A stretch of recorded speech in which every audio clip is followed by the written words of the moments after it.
Hello and welcome to another episode of the SherTech Podcast. Today I'm joined by Josh, Jose, and Crane. And today we're going to be talking about two subjects, project implementation and another subject, even though one could be tied to the other, is ESG, which is environmental social governance. So first we'll talk about project implementation and what you need to think about, talk about, discuss, plan, there's stuff that you should do to prevent a lot of heartache, a lot of financial ache, and implementation ache of when you decide, hey, I want to implement this new tool into your organization, whether it be software or not. There's all sorts of stuff you should do. And here's where I'll pass it over, Josh, if you want to kind of take it away. Start off by talking about what some questions should be asked. There's so much that you could do if you wanted to when it comes to what do we need to think about when it comes to project implementations. But what are some of the questions that we should be asking?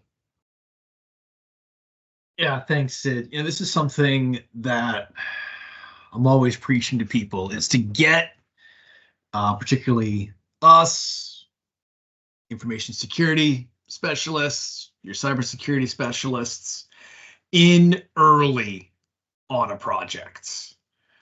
To your first point, what are some things that you should start with? All projects need to have a purpose and a goal. You need to have an objective, right? There's a reason you're implementing the projects. And they should have a very defined implementation point. How do you know when the project is done? What are the different milestones that you're going to get on a project, whether it's a project that's going to last 3 months, 6 months, a year, short-term projects, or if it's more mid to long-term, 2, 3, 5-year projects. A lot of times, and you guys deal with this, we deal with this all the time on the security side. Somebody decides they want to do a new shiny toy, a new process, a new software, a new platform, whatever it is. They get halfway into the process. They've already made the decision that they're going to do it. They've already spent money on it. And then they come in on the back end and they go, well, how do I keep it? They to me, hey, secure this. Well, no. That's putting the cart before the horse, as the old saying goes. In the beginning, you want to say, if we go down this road, if we implement this, how do we keep it secure? What are the security implications of this project? Get your experts in early so that they can give you advice on things that you don't know, that you don't see. That last part you said there, Josh, of advice on things you don't see is humongous. And I can give an example without giving names of anybody or anything. Just implementing a tool that utilizes artificial intelligence to help you do a task. Number one, how much do we know how much is actually going to cost? And is there an ROI to this cost? Is the cost of implementing this tool going to pay off for us and actually save us time or make us money? Secondly is, okay, so we have a tool, we're going to start using it. How do we keep it secure? And Josh, just as you said, but you can't put the cart before the horse before you even start using it, because we're not a group that says, no, you shouldn't use this and you should use that instead or something like that. If you want to use something, that's cool. But just understand the risks involved in it, how the program works or how the software works, how the tool works, where the data is going, and let people like us ask questions to just make sure that you know what you're doing before you do something that you didn't actually know you were doing and you didn't want to do in the first place. Exactly. And just to that first point you brought up, what's the ROI on this project? Everybody on this call, probably everybody listening who has more than a year's experience in the workforce, has seen a project that got championed, got pushed to be implemented. A lot of money was spent, and then gets dropped right before implementation. If someone realizes this isn't going to work, it's not going to live up to its promise. We just don't like it anymore, and it goes away after sometimes 6 digits have been spent on these things. And so much of that could be avoided if before this thing gets greenlit, you sit down and you talk about the ROI. What is this going to cost? How am I going to either save money, be more productive, get more clients, make more sales, make a better product, make more money, right? It's got to drive either the bottom line or it's got to drive the top. You're reducing expenditures. I mean, we don't name names, but horror stories that I've heard of these companies implementing these huge ERP solutions with big name ERP vendors that have huge 6-figure licenses. And if you want customization, you're into 7 figures easy. And then it doesn't work. It doesn't do what you think it was going to do. And they just drop it and walk away. 7 figures that got spent for nothing. Maybe that's acceptable to some businesses. Maybe it's acceptable, to cut losses. Don't throw good money after bad. But just think, if we took a minute before we start the projects to really dig into what we expect to get out of it, how much we're willing to spend, how much we think it's realistically going to cost, right? We all know that. Best guess, worst case scenario, and best case scenario. And I think something to keep in mind too is I go to the days of or the groups that are thinking move fast and break things. I can't remember who coined the phrase, but it's a very famous Silicon Valley phrase. In this very instance, we aren't trying to slow anybody down. We're trying to just make the road as smooth as humanly possible so that you can run as fast as you want. Reality is that the more people you get involved, the more people you got to talk to, the slower the project might actually get to the implementation phase, sure. But at least you'll have crossed your T's, dotted your I's, and the road will be smooth sailing in comparison to doing the opposite, if that makes sense. Josh, can you speak to how that can affect speed in the short and long term? Yeah, absolutely. It's Mark Zuckerberg, by the way, who coined the phrase "move fast and break things." It's one of those things, we talk about the speed of things in the near term and the long term. It definitely is slower in the short term. And it's something that business leaders, all the business leaders listening, the people who are on the executive groups of companies need to implement. Getting the right eyes on projects, making sure that the stakeholders for projects are involved. There's the executive level stakeholders, the decision makers. There's internal stakeholders, the people who are actually going to be utilizing this new whatever we're implementing, software, platform, whatever. They should have a say in the projects. Maybe not the decision level, but they should have a say. And again, because we're security people, really your security people should be involved as well. Someone with an expertise in business processes, people and technology, to look at this holistically. So it does slow it down. There's a saying, I'm always telling my kids this saying as they tear through the house, running past things they have to pick up and then running back to pick up the things. I say, slow is smooth and smooth is fast. So yes, in the near term, it slows you down because you got a lot more groundwork to lay. But in the long term, it's faster.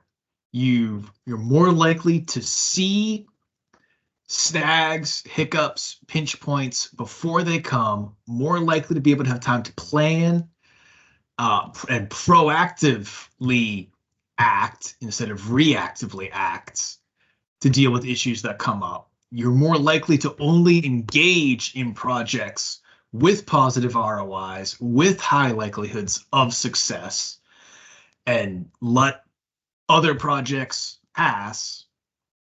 That's going to free up your tech burden, your overhead work burden, and it's going to make things smoother for you in the long term.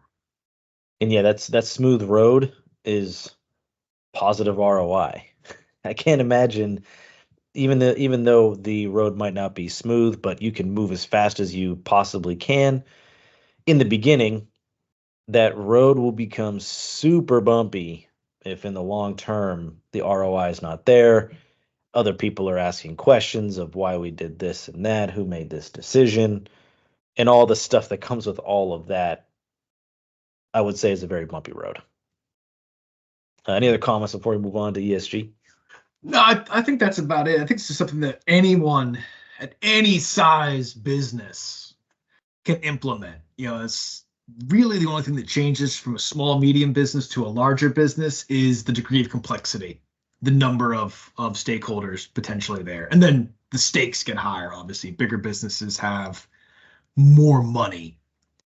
I would say actually for a small business, this is even more important because your margin for error is much smaller for a small business to go through a negative ROI project that wastes money, that spends money that doesn't produce fruit down the road, is a much bigger issue, I think, for a small company than for a larger organization. So I encourage everybody, really work through who your stakeholders are. Make sure you've got those outside experts or inside experts, depending on your organization structure, who can look at the whole business, the holistic side of things that we're always preaching to keep that road smooth, keep that ROI positive.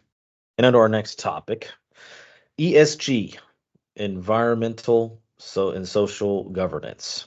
So we just attended an event recently here in Pittsburgh, an oil and gas event where there are a bunch of companies and downstream companies of the oil and gas industry. And ESG is a huge part of what they are leaning into and are becoming more required to adhere to.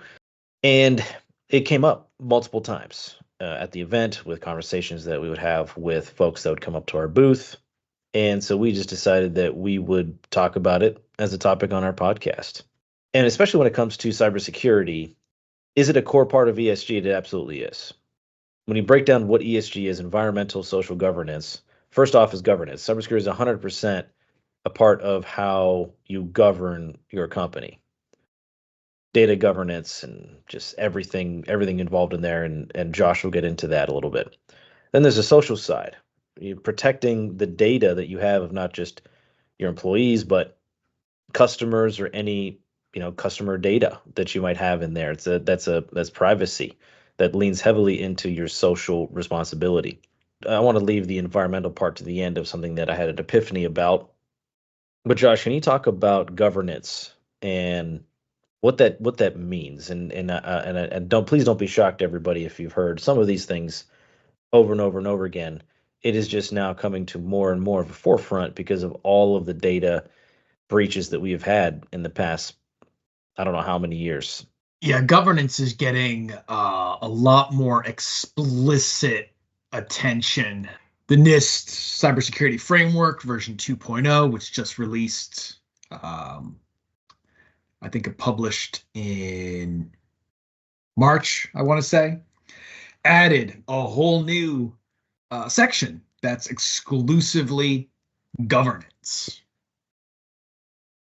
This is something that we talk about a lot. You hear us use the word cybersecurity and information security a lot on this podcast, just because technology touches every aspect of business these days. But really, and you hear us use this a lot as well, when we talk about governance, we're really looking at the people, the processes, and the technology that go into your business. How are those things? I always use the word managed because people say, what is governance? And you say, well, it's governing your business. You've used the word govern twice, and it's not helpful to people. It's about management. It's about top level. How do you run your company? What sorts of decisions do you make? How are you structured? How are you looking at risk? How are you determining what gets secured in what method? How do you work with your relations with third parties? That whole corporate governance is falling into here. It is really, to break it down for people, again, it's your people that you have in positions. Do you have a person in certain positions? Most every company, they like to fill the CEO position. People like to fill the CFO position.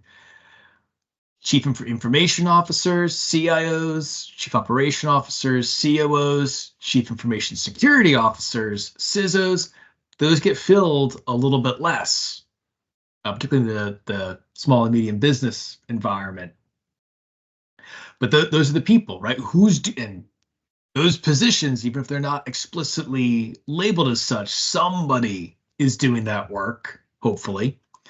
And if nobody's doing that work, an ESG audit is going to find some problems with that.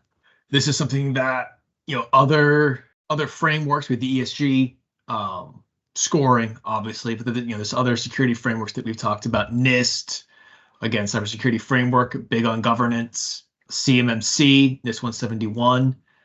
60% of that is processes, people and processes. Similar ratio with the ISO 21701. Overwhelming majority is people and processes rather than hard technology, firewall rules, and the like. Where I'm going with that very long-winded preamble on governance is when you're looking at ESG, you're looking at people, investing. The G part, the governance, really is touching in on how you structure your business, how you run your organization. It is far beyond merely cybersecurity or even merely information security. You'll see those elements present. People will talk a lot about risk management, how you go about measuring risk, identifying risk, managing the risk.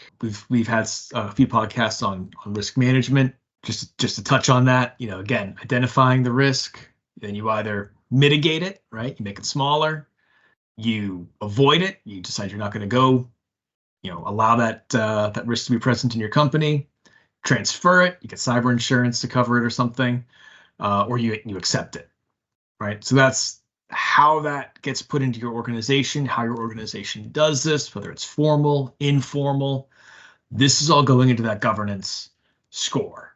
Whether you have your board involved, right, or your senior executive committee, how involved are they on the strategic decisions that inform risks? We just talked about projects, right? All projects come with risk. There's the risk that we just talked about, the ROI risk, of course, is that it fails.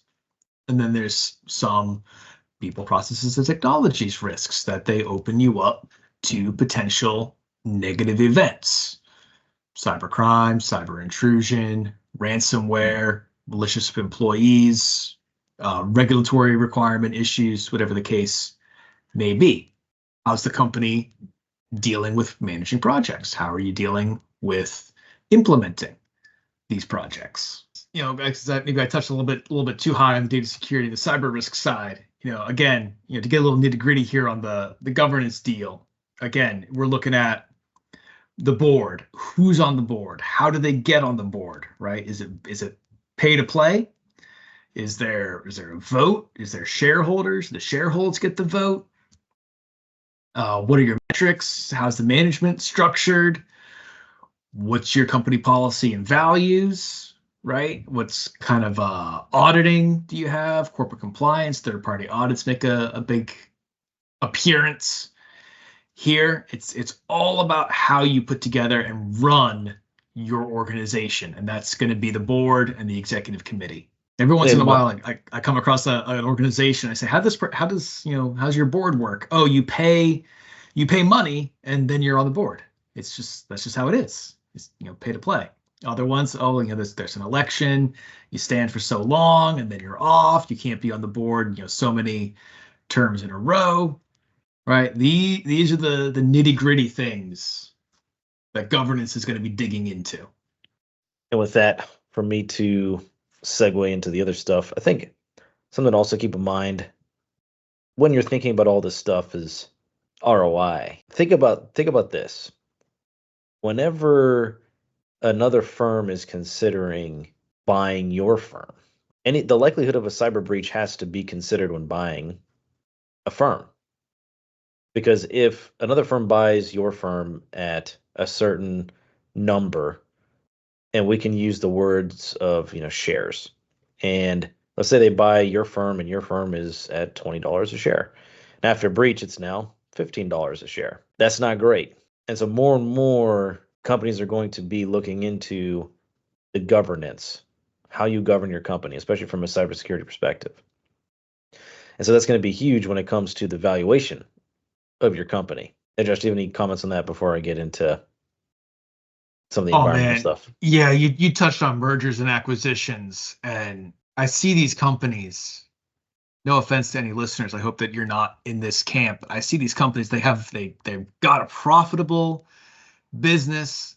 They've got money burning a hole in their pocket, and they go, "I'm going to buy that other business," and they buy it, and then they try and mash the two organizations together without project planning, without expert oversight, because that is a very unique skill to be able to help people with mergers and acquisitions, and sometimes a lack of due diligence. I'm reminded of a story. You were talking about the share prices falling and breaches. Even beyond breaches, there was a story. An investment firm bought another investment firm.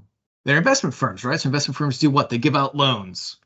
Well, they went and they were auditing after the merger, and the audit uncovered multi-million-dollar loans where money had gone out and there was no collateral on the loan.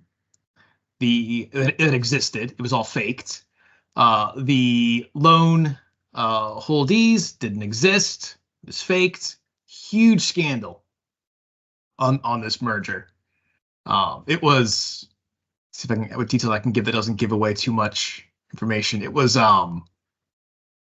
construction loans on construction equipment like backhoes and things.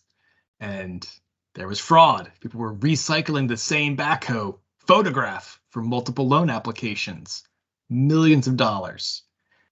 Tanked the purchasing investment firm. They couldn't write the losses off. It was so high. The main company, they were profitable. They had tons of money. They were doing great. Didn't have good governance.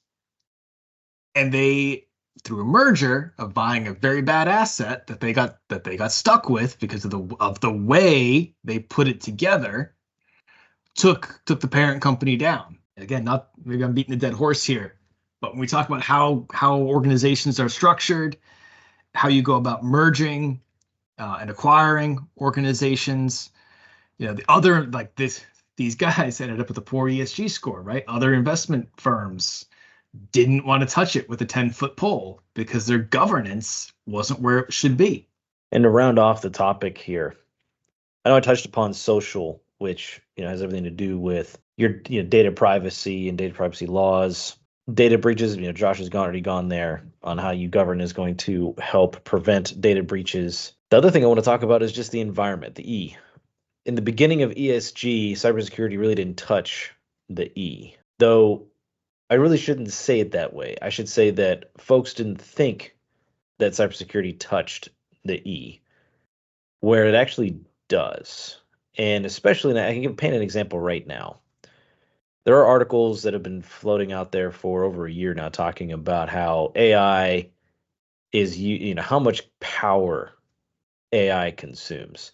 And I read, just in preparation for this podcast about the fact that AI, like the Chat GPT, uses so much power, it's equivalent of 180,000 homes a day. So that's a wild number. When it comes to each company and their ESG score, that will have a direct effect on, hey, am I utilizing the necessary third parties to make sure that we as a company are doing our part to be environmentally responsible? And I'm not saying that everybody should stop using AI tomorrow. That's not what I'm saying. All I'm saying is to be aware.